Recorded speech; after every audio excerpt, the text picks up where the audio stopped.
Telugu young directors ఛానల్కి స్వాగతం సుస్వాగతం. ఫిలిం రివ్యూ అండ్ మై వ్యూలో భాగంగా ఈ రోజున ఫిబ్రవరి 14వ తారీఖున రిలీజ్ అయినటువంటి ఛావా అనేటువంటి మూవీ మీద నా అభిప్రాయాన్ని తెలియచేస్తాను. ఈ మధ్య కాలంలో చాలా హిందీ సినిమాలు సరిగ్గా ఆడట్లేదు. సౌత్ ఇండియన్ సినిమాలు అనేవి బాలీవుడ్ సినిమాల్లో కలెక్షన్ల వర్షం కురిపిస్తుంటే వాళ్ళు ఏం చేయాలో ఒక ఆలోచన తెలియక కంగారు పడ్డ సందర్భాలు బోల్డున్నాయి. ఈ సినిమా బాలీవుడ్కి ఒక మార్గనిర్దేశం చేసింది అనటంలో ఎటువంటి సందేహం లేదు.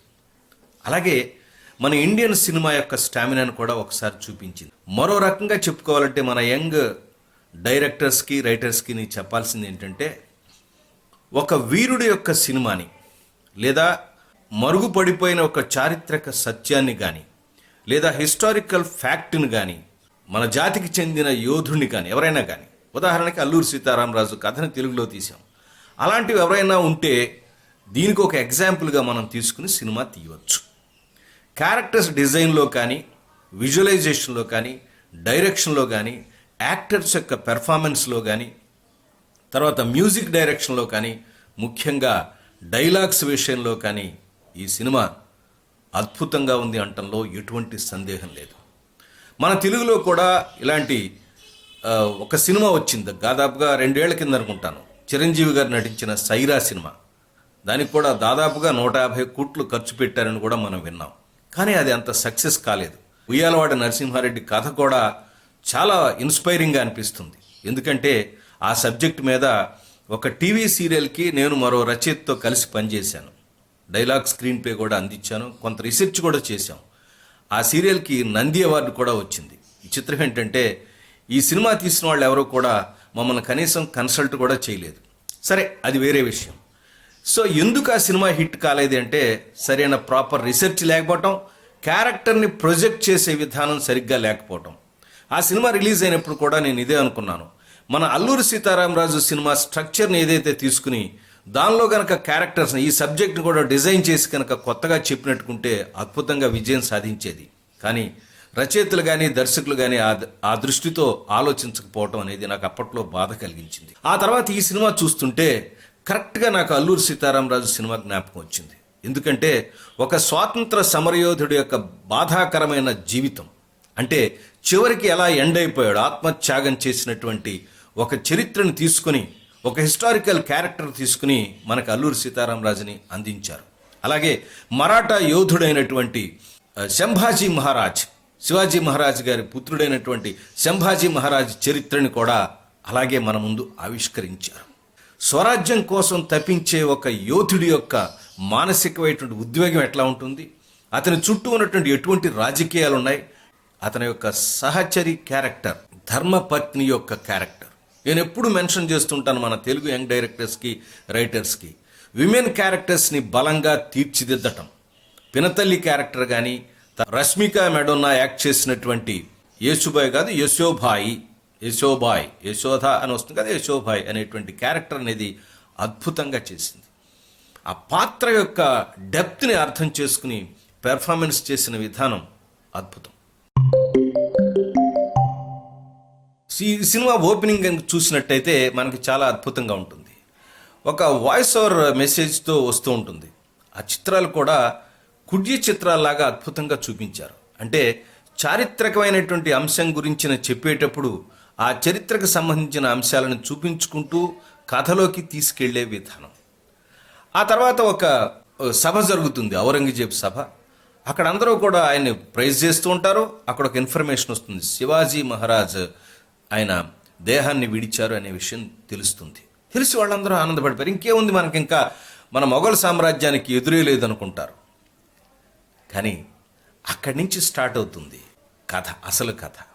అంటే ఎదురులేని సామ్రాజ్యాన్ని ఏర్పరుద్దాం అనుకున్నటువంటి ఔరంగజేబ్కి శివాజీ మహారాజ్ తర్వాత కూడా ఒక ఛాలెంజ్ వచ్చింది. ఇక్కడే 2 పాత్రలని దర్శకుడు పెట్టాడు. ఒకటి ఔరంగజేబ్, రెండవది సంభాజీ మహారాజ్.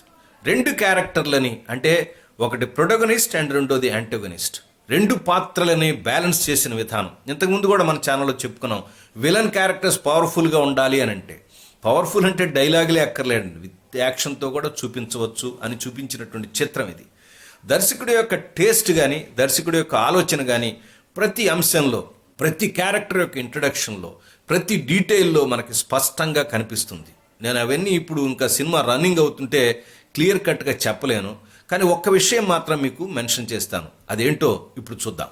శివాజీ మహారాజ్ యొక్క దేహం చాలించిన తర్వాత ఔరంగజేబ్ యొక్క సేనలు కానీ, వాళ్ళ అధికారులు కానీ, వాళ్ళ సేనాధిపతులు కానీ, వాళ్ళ యొక్క రాజ్యంలో ఉన్నటువంటి ఔరంగజేబ్ చేయించిన కార్యక్రమాలు ఏంటంటే ఈ జిజియా పన్ను వేసి రకరకాల పన్నులను వసూలు చేశారు. ఎంత వసూలు చేశారు, ఏం జరిగింది అనే విషయాన్ని ఒక డైలాగులో చెప్పకుండా బుర్హాన్పూర్ అనుకుంటాను, ఆ బుర్హాన్పూర్ను చూపించినప్పుడు ఒక 15 షాట్స్తో, అంటే ఒక్క డైలాగ్ కూడా లేకుండా, ఒక వాయిస్ ఓవర్ లేకుండా ఒక 10-15 షాట్లు వస్తాయండి వరుసగా. అంటే ఒక పెద్ద కోటలోగా చూపిస్తారు, ఒక పెద్ద ఏరియా ఫస్ట్ ఎస్టాబ్లిష్ చేస్తారు ఆ రాజ్యంలోకి ఒక కార్ట్, ఒక చిన్న బండి లాంటిది వెళుతూ ఉంటుంది. ఆ తర్వాత లోపలికి వెళ్ళటం, ఆ తర్వాత తలుపులు మూసుకోవటం, ఇలా షార్ట్స్ అని చూపించి అలా లాస్ట్ షాట్ అయ్యేసరికి ఒక పెద్ద భాండాగారం, ఆ భాండాగారంలో అక్కడ సైన్యాధిపతులు ఆ తీసుకొచ్చిన హారాలు కానీ బంగారాన్ని చెక్ చేయటం, ఆ తర్వాత తాళం వేయటం, ఆ తాళం వేసి తర్వాత రావడం. అంటే ఈ 10-15 షాట్ల యొక్క ఆలోచన విధానం ఏదైతే ఉందో అది ఔరంగజేబు చేసినటువంటి ఈ పన్నుల విధానంతో ఎంత ఆ తర్వాత ఆ సంపదనంతా కూడా ఈ సంభాజీ మహారాజ్ ఆయన ఓడించి, అక్కడ ఉన్నటువంటి సామంతరాజును ఓడించి తన హస్తగతం చేసుకుని ఒక ఛాలెంజ్ని విసురుతాడు ఔరంగజేబ్కి. ఇది ఫస్ట్ పార్ట్లో దాదాపు 10-15 నిమిషాలు వచ్చే కథ. ఇక్కడే మనకి ప్లాట్ పాయింట్ 1 అనేది ఎస్టాబ్లిష్ అవుతుంది. ఇవన్నీ వివరాలని తర్వాత మనం డిస్కస్ చేసుకుందాం. ఇక్కడ క్యారెక్టర్కి, అంటే ప్రిన్సిపల్ క్యారెక్టర్, ప్రధాన పాత్ర విలన్కి ఛాలెంజ్ వదలటం అనేది కరెక్ట్గా మనం ఎక్స్పెక్ట్ చేసిన టైంలోనే వస్తుంది. అక్కడి నుంచి అతని యొక్క వీరోచిత గాథలు ఎలా జరిగినాయి, రాచమహల్లో జరిగేటటువంటి కుట్రలను కూడా ఎలా జరుగుతాయి, ఇంటర్నల్గా జరిగే కుట్రలను కూడా వివరించడానికి దర్శకుడు ప్రయత్నించాడు. ఇది కూడా ఒక మంచి ప్రయత్నం. అంటే ఒక రాజు పరిపాలిస్తున్నాడంటే ఆ రాజ్యంలో ఉన్న 100 మంది కూడా, అంటే ప్రజలందరూ కూడా యాక్సెప్ట్ చేశారనే కాదు, వ్యతిరేకంగా పనిచేసేవాళ్ళు, వెన్నుపోటు పడిచేవాళ్ళు పక్కనే కాదు, పక్కలో బల్లెల్లాగా ఇంట్లో కూడా ఉంటారు, అంటే రాజమహల్లో కూడా ఉంటారనే వాస్తవాలను మనం గ్రహించాలి. సినిమా చూస్తున్నంతసేపు లేదా సినిమా చూసి వచ్చిన తర్వాత కూడా నాకు వెంటాడిన క్యారెక్టర్లు 3. ఒకటి సంభాజీ మహారాజ్ క్యారెక్టర్, రెండోది ఈ యశోబాయి క్యారెక్టర్ వేసినటువంటి సంభాజీ భార్య క్యారెక్టరు, మూడో క్యారెక్టర్ అన్నిటికన్నా ప్రధానమైన క్యారెక్టర్ సంభాజీ మహారాజ్కి ఆపోజిట్గా వేసిన, ఒక రకంగా చెప్పాలంటే మన సినిమాల్లో విలన్గా యాక్ట్ చేసినటువంటి ఔరంగజేబ్ క్యారెక్టర్. డైలాగులు తక్కువ పలుకుతూ ఎక్స్ప్రెషన్తో యాక్షన్ సస్టైన్ చేస్తూ తన క్యారెక్టర్కి ఒక కొత్త డైమెన్షన్ తీసుకొచ్చాడు. నేను చరిత్రలో ఉన్న ఔరంగజేబ్ క్యారెక్టర్ని పొగటం లేదు, ఇక్కడ వేసినటువంటి అక్షయ్ ఖన్నా పెర్ఫార్మెన్స్ గురించి మాత్రమే మాట్లాడుతున్న విషయాన్ని మీరు గమనించాలి. ఔరంగజేబ్ మీద నాకేం ప్రత్యేకమైనటువంటి ద్వేషము లేదు, ఇంట్రెస్ట్ అంతకన్నా లేదు. అతను చేసిన అకృత్యాలు చరిత్రలో కొన్ని మాత్రమే చెప్పారు, ఇంకా చాలా ఉన్నాయి. చిన్నప్పటి నుంచి మనం చదువుకున్నాం. కొన్ని విషయాలు దాచేశారు. చరిత్రను దాచేశారా, చెప్పలేదా, చెప్పారా, మార్చేశారా, మమ్మల్ని ఇలా అంటారా, ఇలా రకరకాలైన మాటలు వస్తాయి. ఏ వ్యక్తి అయినా కానీ లేదా ఏ చరిత్రకారుడైనా కానీ తనకు తెలిసిన విషయాన్ని అక్కడ రాయటానికి ప్రయత్నిస్తాడు, నిక్షిప్తం చేయడానికి ప్రయత్నిస్తాడు. మనం చరిత్రను కనుక పరిశోధించినట్టయితే మనకు దొరికిన ఆధారాల బేస్ చేసుకుని మాత్రమే దాన్ని మనం ఇది ఇలా జరిగి ఉండొచ్చు, ఇది ఇలా జరిగి ఉండొచ్చు, ఇది ఇలా అయితే ఇలా అవుతుంది అని ఒక ఆలోచన విధానంతో మాత్రమే చెబుతాం. ఎగ్జాక్ట్గా చూసిన వాళ్ళు రాశారా, రాసినప్పుడు మనం చూసామా అనేవి ప్రశ్నార్థకంగానే మిగిలిపోతాయి. అందుకని చరిత్రలో కొన్ని విషయాలు అనేవి మనకి తెలుసుకోవాలని అనిపించినప్పటికీ కూడా దొరికిన ఆధారాలనే అర్థం చేసుకుంటూ వచ్చాం. చాలా సంవత్సరాలుగా, దాదాపుగా 50-60 ఏళ్ల పాటుగా మన పుస్తకాల్లో మనకు చూపించింది, రాసింది మాత్రమే మనం విన్నాం. అలా కాకుండా చరిత్రలో మరుగుపడిపోయినటువంటి విషయాలు చాలా ఉన్నాయి అనే విషయాన్ని ఇప్పుడు యూత్ గ్రహిస్తున్నారు. అలాంటి ఆలోచనని రగిలించేటటువంటి చిత్రంగా మన ముందుకి వచ్చింది ఛావా. మరొక ముఖ్యమైన విషయాన్ని మనం ప్రస్తావించుకుందాం.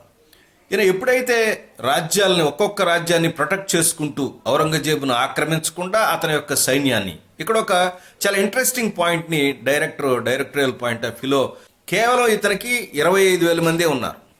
ఔరంగజేబు సంస్థానంలో ఒక ఆవిడ అంటుంది, ఏమనంటుంది, దాదాపుగా 85,000 మంది ఉన్నారు, 25,000 మంది వంటవాళ్ళు పనిచేసేవాళ్ళు ఉన్నారంటుంది. అంత పెద్ద సైన్యాన్ని ఇంత తక్కువ సైన్యం ఎలా ఓడించింది అన్న ఒక ఇంట్రెస్టింగ్ పాయింట్ని మనకి చెప్పి అక్కడి నుంచి రకరకాల, అక్కడ ఒక డైలాగ్ కూడా చెప్తారు సంభాజీ మహారాజ్తో. అంటే ఇక్కడ మనం శక్తితోనే కాదు, అతని పెద్ద సైన్యాన్ని మనం యుక్తితో గెలవాలి అనే విషయాన్ని తెలుసుకోవాలి. ఇక్కడ అదే జరిగింది.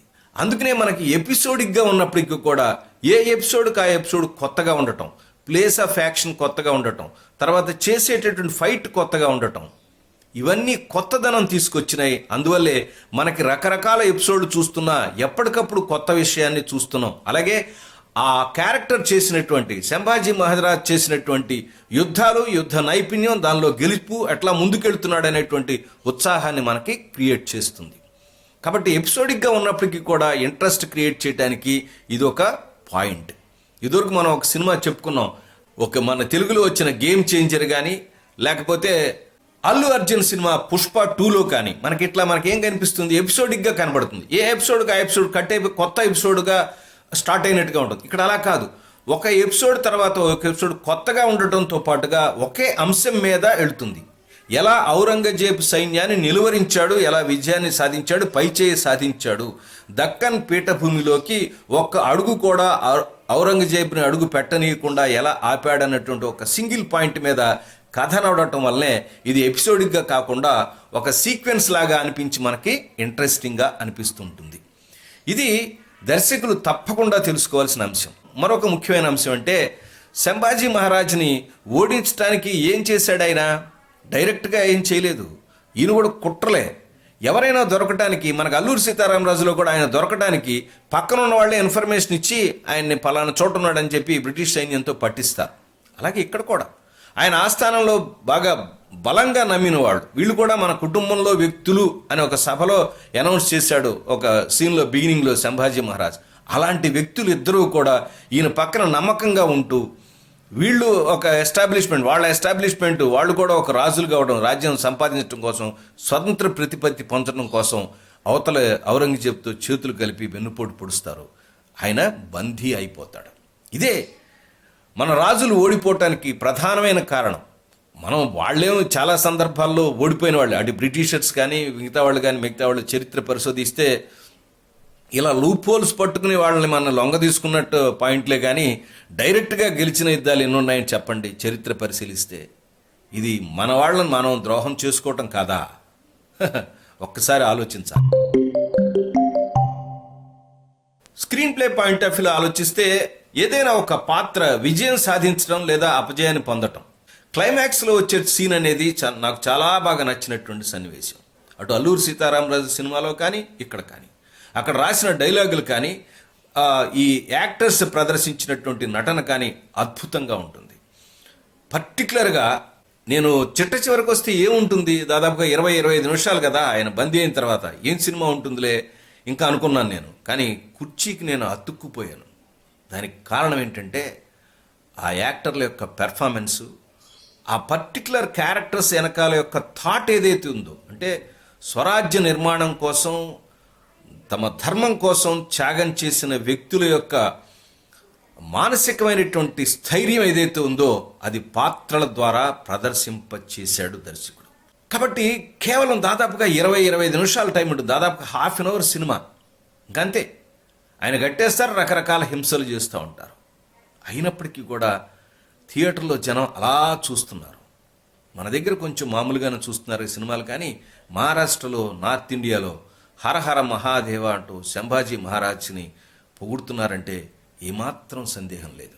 ఈ సినిమా ఒక రెవల్యూషన్ లాగా, ఒక సంచలనం లాగా యూత్లో, పబ్లిక్లో, అందరిలో ఒక ముద్ర వేసింది అంటంలో ఏమాత్రం సందేహం లేదు. మీరు కూడా, మనం ఒక సినిమా, మంచి సినిమా చూసాం, అందుకే నేను థంబ్నెయిల్లో చెప్పాను, it is an inspiration for youth. దర్శకత్వం పాయింట్ ఆఫ్ వ్యూలో నేర్చుకోవాల్సిన అంశాలు ఈ సినిమాలో చాలా ఉన్నాయి. Visual presentation. ఒక క్యారెక్టర్ని తీసుకొచ్చిన తర్వాత దాన్ని ప్రజెంట్ చేస్తూ దాని యొక్క గోల్ వైపుగా తీసుకెళ్ళటం. ఇక్కడ ఔరంగజేబ్ చేతిలో ఓడిపోయాడని కాదు, బందీగా దొరికి చిట్ట చివరికి ఔరంగజేబ్ ఇచ్చినటువంటి వాడైతే ఆఫర్ ఏదైతే ఉందో దాన్ని కూడా రిజెక్ట్ చేస్తాడు. అంటే విలన్ ఏదైతే అనుకున్నాడో అతని యొక్క ఆశని ఆశయాన్ని కూడా అతను చిట్ట చివరి ఊపిరి వరకు కూడా అతను యాక్సెప్ట్ చేయలేదు. అంటే ఒక రకంగా కాన్సెప్టువల్ వైజ్గా ఔరంగజేబ్ అతని ముందు ఓడిపోయినట్టే ఇలా అనిపిస్తూ ఉంటుంది. అందుకనే ఆ పాత్ర యొక్క పట్టుదల, వాటి యొక్క ఆత్మస్థైర్యం, స్వరాజ్యం మీద వాళ్ళకున్న కాంక్ష, ప్రతి మాటలో, ప్రతి సన్నివేశంలో, తర్వాత ముఖ్యంగా చెప్పుకోవాల్సింది ఈ సంభాజీ మహారాజు క్యారెక్టర్ వేసినటువంటి విక్కీ కౌశల్ యొక్క నటనా కౌశల్యం గురించి కూడా చెప్పుకోవాలి. దాదాపు 6 నెలలు ట్రైనింగ్ తీసుకున్నాడని. ట్రైనింగ్ తీసుకోవడం ఒకటే కాదండి, ఆ క్యారెక్టర్ను ఓన్ చేసుకుని దానిలో డిఫరెంట్ స్టేజెస్ ఆఫ్ ఆ పెయిన్ ఏదైతే ఉంటుందో ఆ డిఫరెంట్ స్టేజెస్లో ఎట్లాంటి ఎక్స్ప్రెషన్ తీసుకోవాలి, ఎలా రావాలి, ఎలా చెప్పాలి, ఇవన్నీ కూడా ఆ క్యారెక్టర్ను ఓన్ చేసుకుంటే తప్పితే లోపల నుంచి రావండి. నిజంగా నాకైతే కళ్ళనీళ్ళు తెప్పించాయి. రెండోది, నేను సినిమా చూసి వచ్చిన తర్వాత దాదాపుగా 1 or 2 days అదే ఆలోచనలో ఉన్నాను. ఈ ఎపిసోడ్ చెప్పడానికి కూడా నాకు చాలా టైం పట్టింది. మానసికంగా నేను ప్రిపేర్ అయిన తర్వాత, చెప్పాలని ఊపు వచ్చిన తర్వాత చెప్తున్నాను నేను. మీరు కూడా ఒక సినిమా చూడండి, తెలుగులో లేదు, హిందీలో ఉంటుంది, చూడండి. ఏ భాష ఏదైతే ఏంటండి, సినిమా వాళ్ళకి మనకి భాషతో సంబంధం ఉంది, భావమే కదా. ప్రతి ఫ్రేమ్లో, ప్రతి డైలాగ్లో మనకి అర్థమైనా అర్థం కాకపోయినా సరే ఆ క్యారెక్టర్లో చేసే యాక్షన్ బట్టి మనకు అర్థమవుతుంది. ఒకసారి చూడటానికి ప్రయత్నించండి. త్వరలో తెలుగులో కూడా డబ్బింగ్ వస్తుంది అనుకుంటారు, అప్పుడు మరోసారి చూద్దాం. కొన్ని రోజులు పోయిన తర్వాత ఈ సినిమా యొక్క అనాలిసిస్ని తప్పకుండా ఇస్తాను. ముఖ్యంగా మన అల్లూరి సీతారామరాజు, తర్వాత సైరా, ఈ 3 సినిమాలని కంపేర్ చేస్తూ తప్పకుండా ఒక ఎపిసోడ్ చేస్తాను. ఈ లోపుగా ఈ సినిమాలను మరొకసారి చూసి మీకు ఒక అభిప్రాయం ఏర్పరచుకోండి. ఈ ఎపిసోడ్లో నేను చెప్పినటువంటి నా అభిప్రాయాలతో మీరు ఏకీభవించవచ్చు లేదా విభేదించవచ్చు, అది మీ ఇష్టం. కానీ నాకు కలిగినటువంటి భావాన్ని మీతో షేర్ చేసుకున్నాను. మరొక మంచి ఎపిసోడ్తో మళ్ళీ కలుస్తాను. అప్పటిదాకా నమస్కారం.